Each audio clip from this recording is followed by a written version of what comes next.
I'm somebody who plays this sort of like, I guess, bluegrass-inspired psychedelic rock music or something that's very singer-songwriter.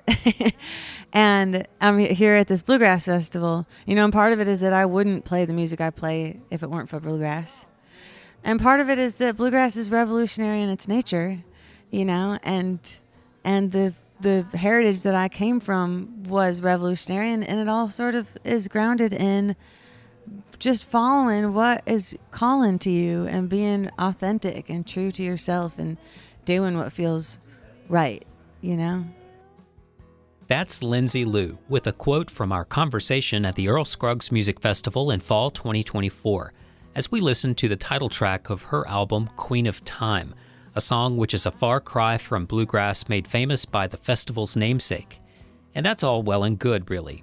You could classify Lindsay Lou's music as bluegrass adjacent from the jump, going back to her earlier work as frontwoman in the group The Flatbellies.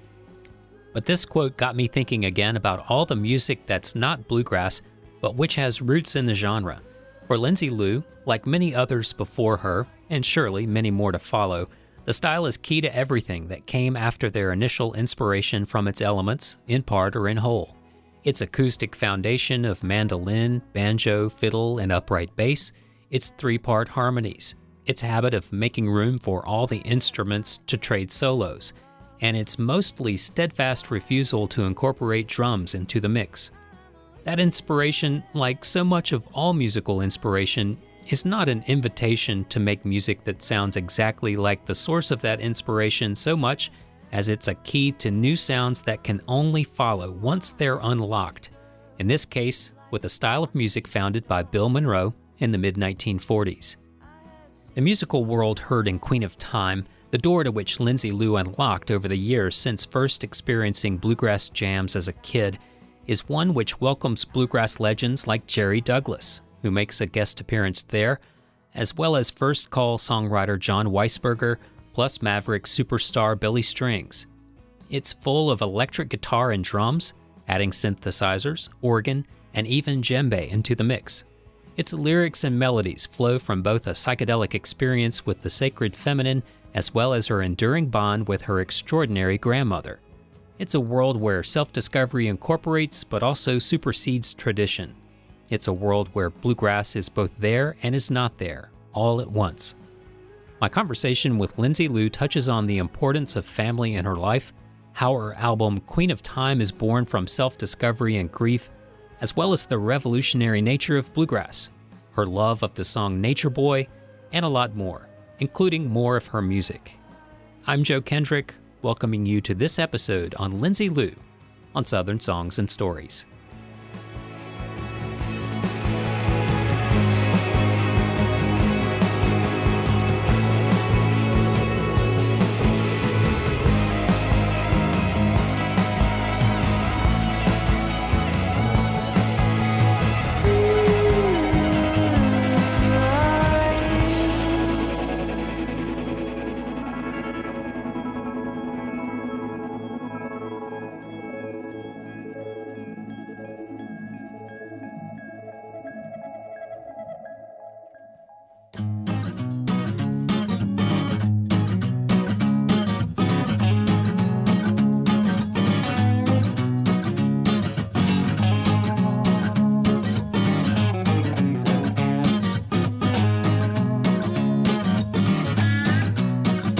Southern Songs and Stories is a proud part of the lineup at both Public Radio WNCW and Osiris Media, the leading storyteller in music. Follow Southern Songs and Stories wherever you follow podcasts, with more at southernsongsandstories.com. You can engage with us on social media. Southern Songs and Stories is on Facebook at Southern Songs and Stories, on Instagram at South Stories, and my YouTube channel is Joe Kendrick NC.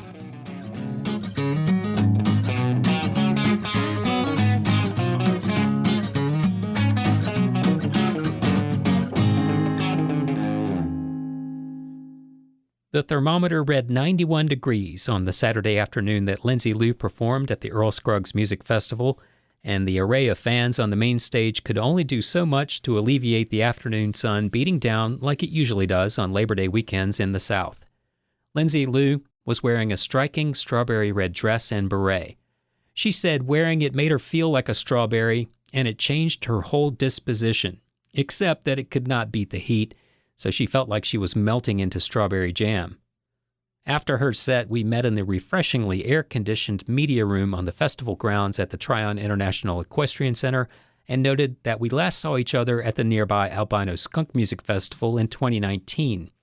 That's where we begin here, with my question about how things have been going since then. You know, it's just one foot in front of the other. I really believe that work is the cure,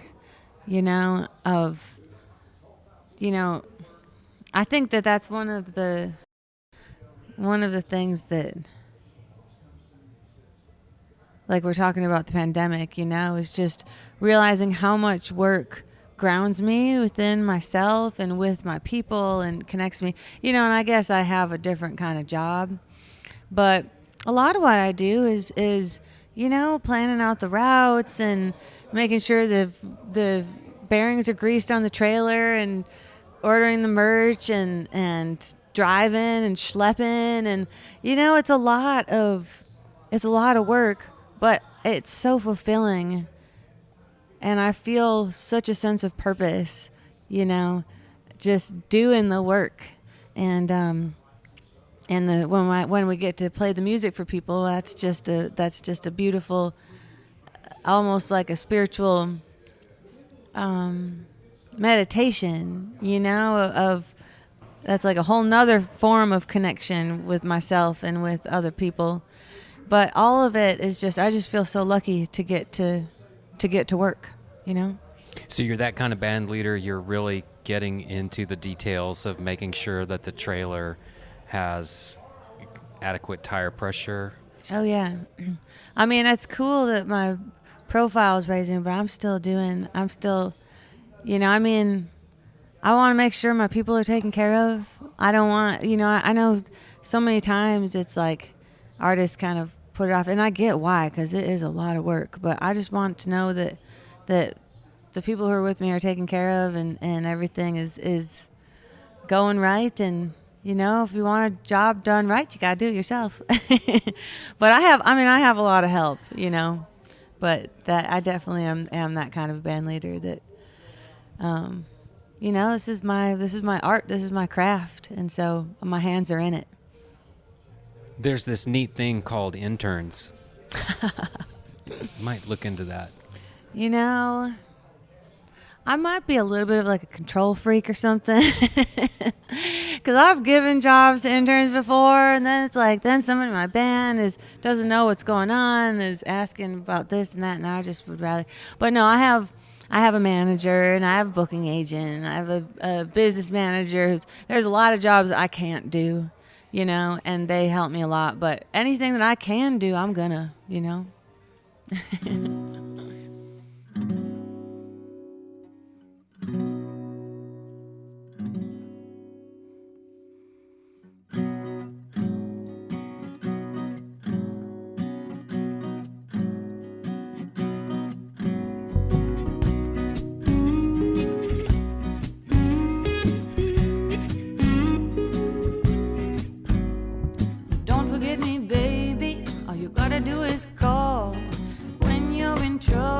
I'll do anything at all. I can help. If you need somebody, I can help. It would sure do me good to do you good, and I can help. It's a fact, people get lonesome. That ain't nothing new. Somebody like you, baby, should never get the blues, and I can help. I got two strong arms, and I can help. It would sure do me good to do you good, and I can help. When I go to sleep at night, you're always a part of my dreams. A bit of the Billy Swan classic I Can Help by Lindsay Lou from her album Queen of Time. Perhaps a nod to her MO as a bandleader, maybe a subconscious nod, or just a great song to cover. Our conversation continues with my question about the running theme of self-discovery on the album. Here is Lindsay Lou. Ironically, I wrote the title track years ago. Like, I think it was 2016 I wrote that. So before I even released Southland, which was the penultimate record I put out. And it was one of those things where, like, maybe meant a certain thing at that time, but then once I got to this album cycle, that song just spoke to me differently. And I definitely, was thinking about, Alice's own dream demanding that she claim who she is,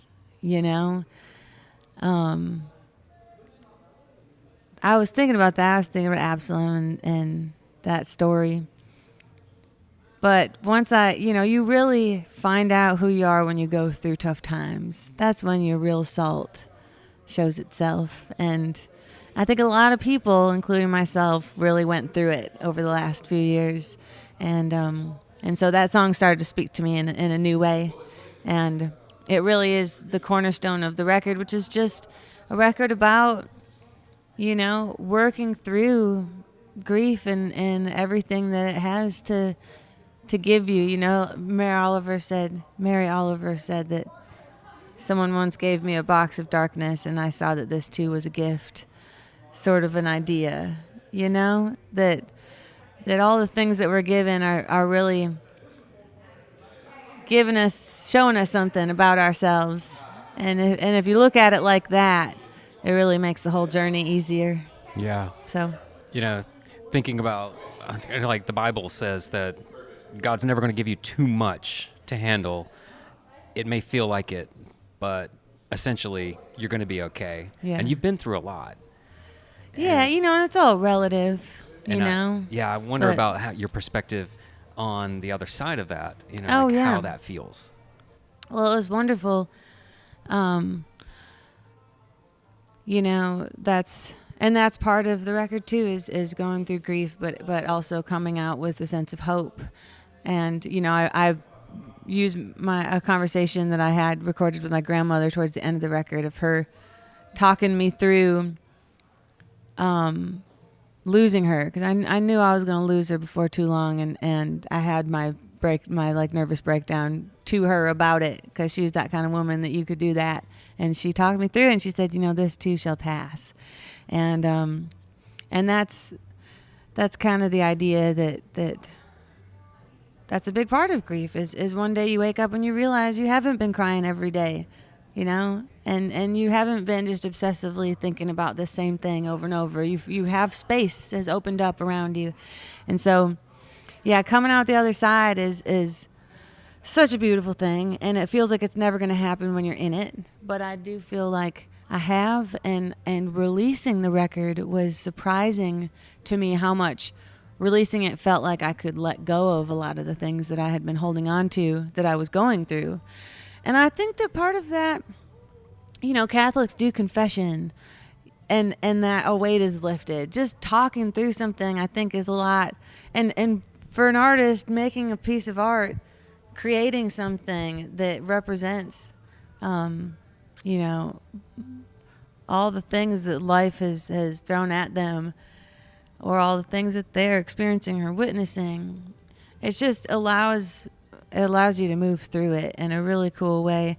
And the coolest part, of course, I think any artist will tell you, is then seeing how other people get to have their own experience with that, with the art that you've created. They have their own story with it, and it can become a symbol for them about what they have gone through and what they've come out the other side from, or maybe are still in, but at least now they don't feel as alone in it, So, this particular record is very cathartic, and it feels good to be on the other side.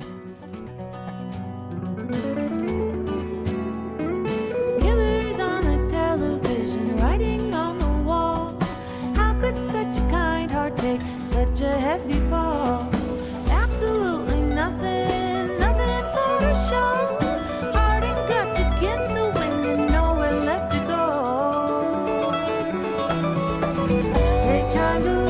to the quiet ones. Watch how the rain gives up a chance to swim. Burn the broken bridges and build them up again.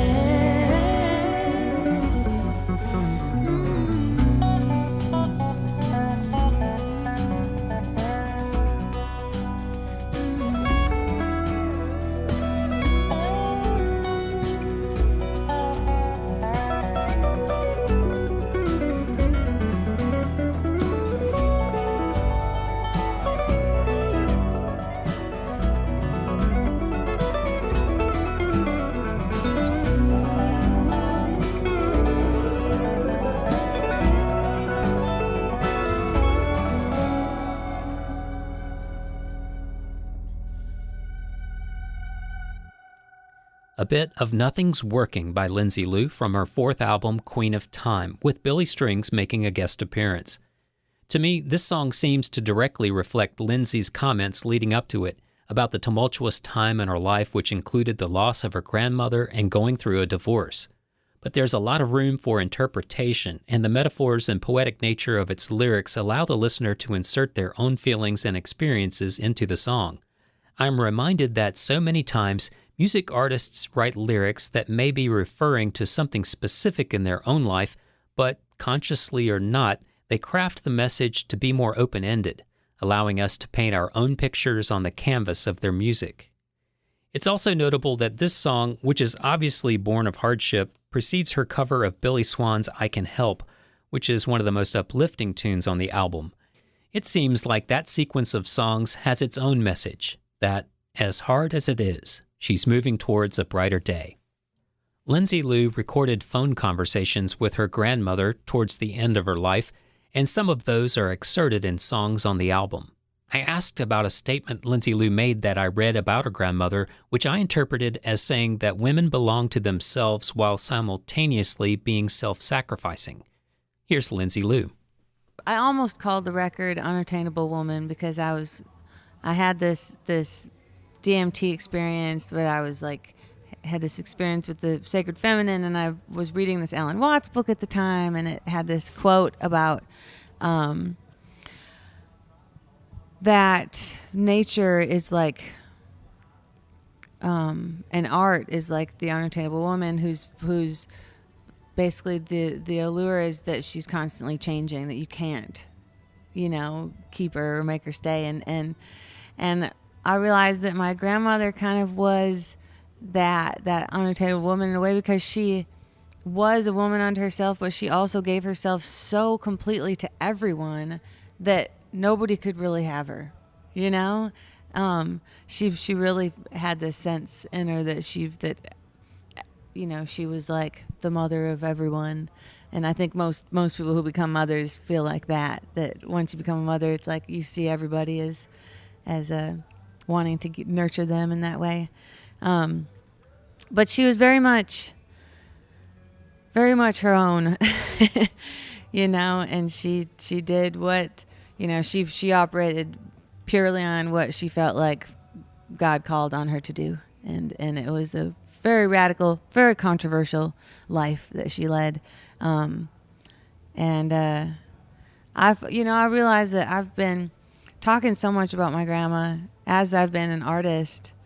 And I remember my mom saying something to me like, you talk about yourself, you're putting the focus too much on grandma. Like, people want to know about you. And it's like, well, I can't tell you about me until you understand where I came from, Like, that is so important to me. And I think that's why I just can't help but to have put so much focus on it. And because her story seems like such a worthwhile one to tell. In a lot of ways, you're doing the same kind of things that your grandma did with your art. You're giving yourself to all of these people. Mm-hmm. And that's basically kind of a noble thing to do. It's somewhat selfless to give yourself to your art, and then in so doing become something that people that you have no connection with, feel connected to you. Mm-hmm. So I don't know if you have analyzed it in that fashion, but that seemed to be like the easy psychological sort of equation that I made in thinking about your grandma and what you're doing with your own work. Yeah. No, that makes sense. That makes sense. Yeah, I think that, there's so many things, like just her following whatever the call was and really staying true to herself and staying true to what was calling to her. I think that was a big inspiration to my ethos, that without even realizing it, like people always, I was just talking to, I did another quick little interview, and he asked me about, that how Earl Scruggs was so revolutionary and always kind of did what he wanted to. He would played with the Byrds, and he would play in a psychedelic rock band. He transformed the way people played the instrument that is the banjo, and he just went with whatever called to him. And I think that is sort of at the heart of what was so influential about my grandma to me, is that, I'm somebody who plays this sort of like, I guess, bluegrass inspired psychedelic rock music or something that's very singer-songwriter. And I'm here at this bluegrass festival, and part of it is that I wouldn't play the music I play if it weren't for bluegrass. And part of it is that bluegrass is revolutionary in its nature, and the heritage that I came from was revolutionary, and it all sort of is grounded in just following what is calling to you and being authentic and true to yourself and doing what feels right, and not worrying about what people call it or where people want to put you, or, I remember, and I've never done anything like this, but at one point she sold all of the farm's equipment to send money to Bangladesh, and her mother-in-law, my grandmother's mother-in-law, said that she should be chopped up and put in a blender because the family was already poor enough as it was, but she thought that other people needed it more. And it was like, she didn't care what people said to her, people thought she should be put in a blender, that she did what felt right, and that was enough for her, Controversial, like I said, but inspiring. When were you first introduced to Earl Scruggs? In college, actually. And I had heard bluegrass growing up, and I came from a musical family where there's always folk music being played. My Uncle Stucky had a mandolin, and I remember going to a bluegrass jam as a kid and sort of being exposed to it, but I didn't really know what real bluegrass was till college. And my bedazzles are getting wiped off here.